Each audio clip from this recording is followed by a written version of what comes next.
So I've been working in the disability sector, and one thing that you realize is that disability is not in the actual person, it is in the minds, and it is in the minds of those of us who interact and live in the world as that person.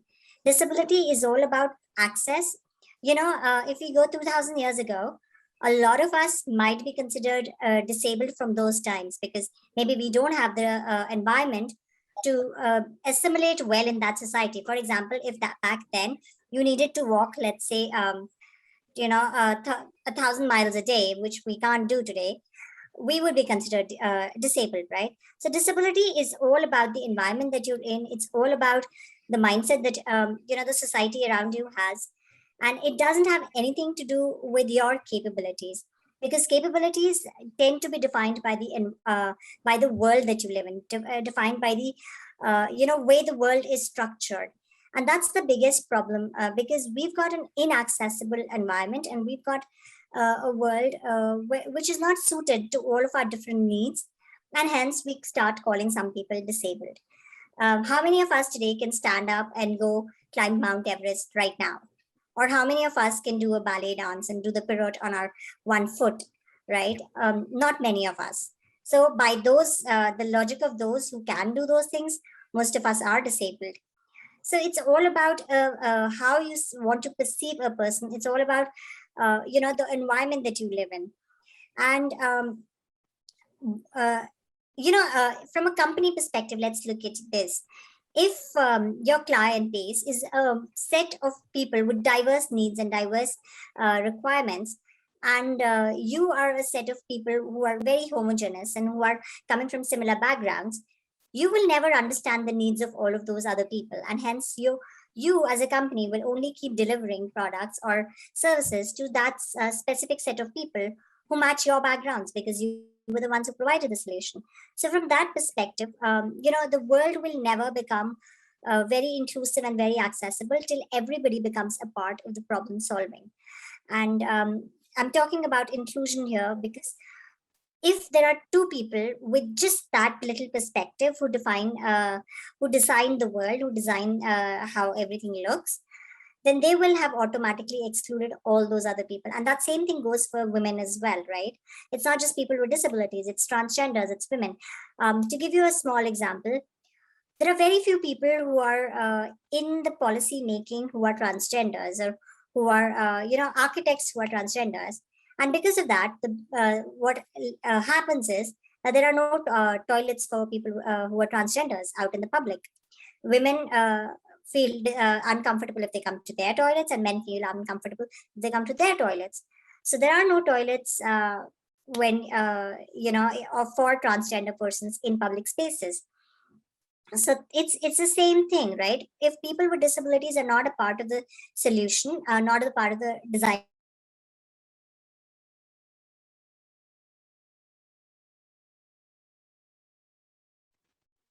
I'm sorry, I think I got muted.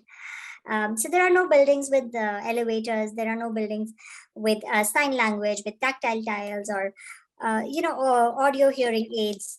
And that is the problem. That as of now, the world is being designed by one set of people, and hence it looks.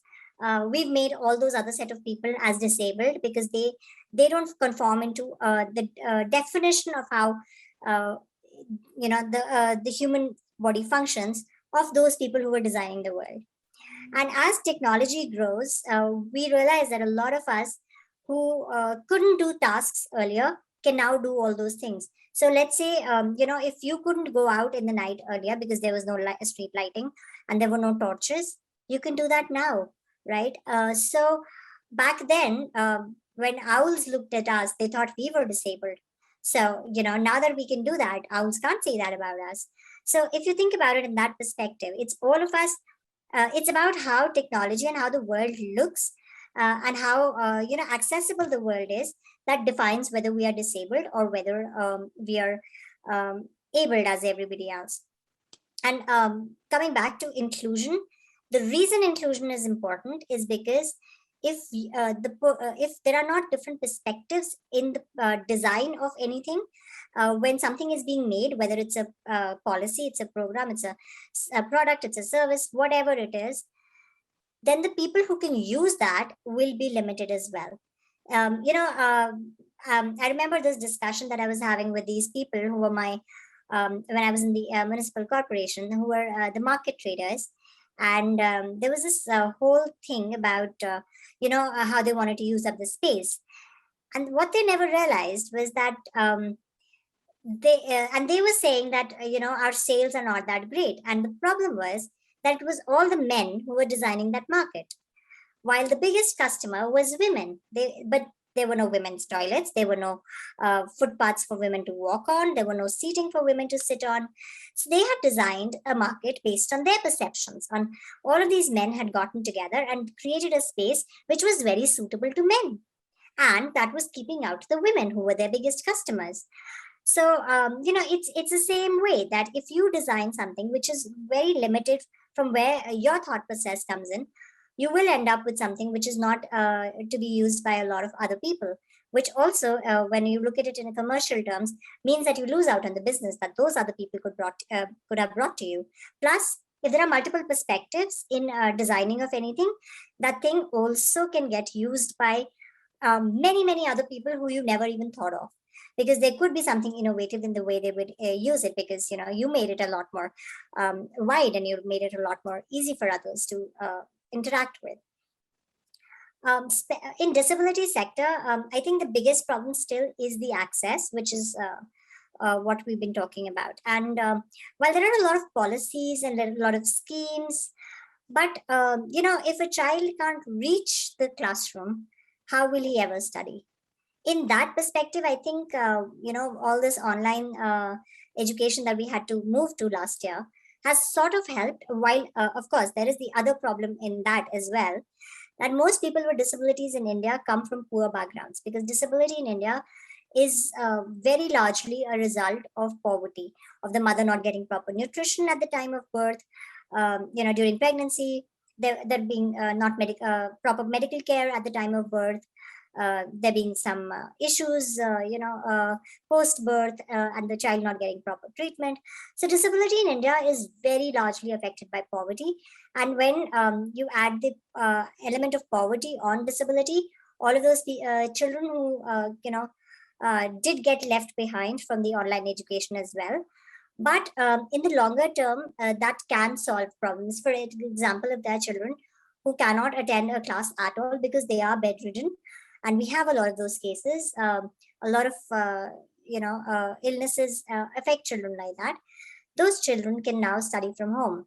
But this has been a problem, that if a child, we don't have accessible transport systems.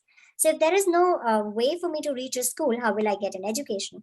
And unfortunately, if you're not physically as strong as others, it's your mental strength and your mental capabilities which will be your source of earning, be your source of being a part of the world around you. And the world is still depriving you of that because of the way it has been structured. So that is, I think, the biggest problem today, that access to resources is not there for people with disabilities. You've got a sign language interpreter today here, but there aren't any enough conferences or enough meetings that have that, which basically means that all of those people who have some sort of hearing disability are kept out from those learnings, from those institutions, from those events, right?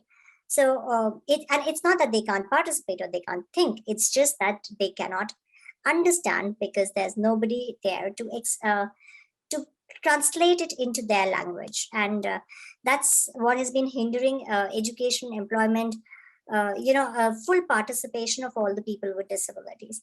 And I think another problem that comes in is that when a child is disabled, because of the perception of the parents from childhood itself, they start telling a child, "Oh my God, who are you?"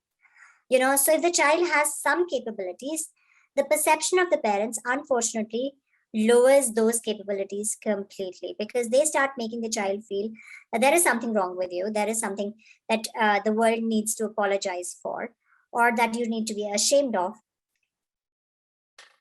Excuse me, I'm sorry.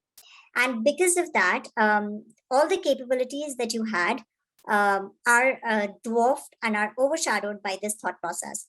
Let me tell, like I said, disability is all in the mind. And I was very, very lucky In my family, that never happened. In my family, nobody ever said that because you have a disability, that means you cannot do something in the world. Disability was always made a part of who I am and not the definition of who I am. So disability was always treated as, this is something that you have, this is a thing that you need to deal with, but that doesn't mean that you don't need to perform in all those other spheres. So if the aspect of disability was removed from the minds of all the people in the chain, including me and my parents and all our close family members and my friends and all, it never became an issue in my performance. It never became an issue that defined how I was going to perform out in the world. And that has been the case with a lot of people. The minute the family, starts thinking that disability is just a part of who the child is and not really defining who the child is, the child can go on to perform so many things. And that's where inclusion and I'm glad that you're working. There are organizations like IDOGRO who are working on this, because there are not enough people who are raising this awareness. There are not enough people who are talking to those parents, because let's remember this as well. Unfortunately, disability affects one individual in a family.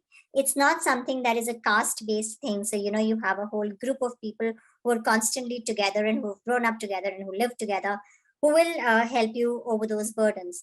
So with disability, it is a very individualistic thing, which means there are parents scattered across the world who need that support and who need that help, which also makes it tougher for them to reach out, because this is not something, if your child is disabled, you were never prepared for it since your childhood. So you were never aware of all the resources available, all the help available. It's just something that hits you one day, and you need to now start hunting and you need to do what you can. So unfortunately, it's very tough to prepare everybody and to bring everybody on board and to make sure all the parents get all the help. And that's where I think an organization like IDOGRO makes a huge difference, that you can help with that platform. You can help gather those parents and be that one source and help them through that burden, and especially the ones who are living in not less than ideal situations. So I think awareness is a bigger issue in disability, because it's scattered. It's the target audience is scattered. In a slum, if you go, there might be two parents with children with disability, and it's not one group which needs that information that you can go give them and you can announce it at a place and everybody will know. It's and every child with disability will have different needs and different limitations, which again need a very individualized care. That again becomes a big problem in the sector, because it's every case is different, every child is unique, and every person with disability is different. So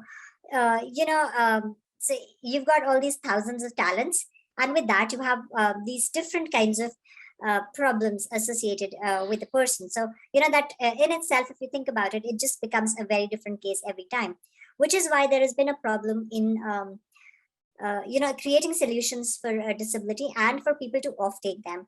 Plus, if you are someone who's limited anyway, because disability is about limitations, if you're limited, then what that does is that your access to information also becomes limited, because the whole point is that you're not able to go and do things in the same way as others. So unless the information is provided to you in that same way, you will which is easy for you to access, you won't get it. So it's a very very complicated sector, and it's a very very complicated situation. But I do think that we can we can give every child an opportunity commensurate with their talent, and every single person with disability has is not defined by their disability. It's just a part of them. They have a whole lot of abilities, whether it's people with mental disabilities or people with physical disabilities or hearing or visual. We've all got talents, and it's just a matter of creating a world where those talents can be recognized and those talents can be fruitful. My best wishes to all of you, and let's think of a world where we don't look at people basis their disability, but basis their ability. And it all starts from each one of us. So, thank you.